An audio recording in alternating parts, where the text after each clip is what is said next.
জি মামা। আপনি নাকি 50 টাকা দিয়ে ছোলা বিক্রি করেন ডিম দিয়ে? হ্যাঁ জি, অনেক বেশি হয়ে যায়, পাবলিক কমেন্টে করে, মানে আপনি অনেক বেশি নিতেছেন। আচ্ছা শুনেন মামা, আমি এখানে কারো মাথায় বাড়ি দিই না, কোনো জুলুম করি না। আমিও যেরকম আমার কাস্টমার ঠিক ওরকমই আসে। যাই হোক, একটা ডিম আপনি যদি লবণ দিয়ে সেদ্ধ ডিম খান, শুধু সেদ্ধ ডিম খাবেন, আপনার কাছ থেকে কয় টাকা বিল রাখে একটা ফার্মের ডিম?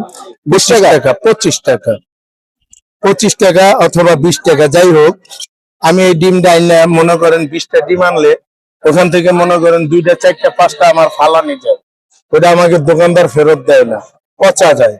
যাই হোক, একটা ডিম দিচ্ছি, তারপরে আপনাকে আলু দিই, তারপরে শসা, এই বুট, এরপরে শসা, লবণ টবণ যেখানে মরিচ সবকিছু দিই।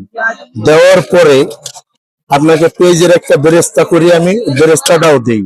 দেওয়ার পরে আপনার থেকে 50 টাকা রাখি। এরপরে আপনি খাবারের মানটা দেখবেন, দেখার পরে আপনার কাছে যদি কম হয় তাহলে আপনি আমাকে বলবেন, আমি ঠিক করে দেবো। আর যদি বেশি হয় তাহলে তো কোনো কথাই নেই, কিন্তু বাজে কোনো কমেন্ট করবেন না, কারণ আপনারা সামনাসামনি আইসা দেখেন, মোবাইলে দেখেন, কষ্ট করে যদি দূরের থেকে কেউ আসেন আমার কাছে যোগাযোগ করার জন্য, ওই দিন আপনাদের নাস্তা একদম সম্পূর্ণ আমি ফ্রি খাওয়াবো, জান। কিন্তু বাজে কমেন্ট করবেন না দয়া করে।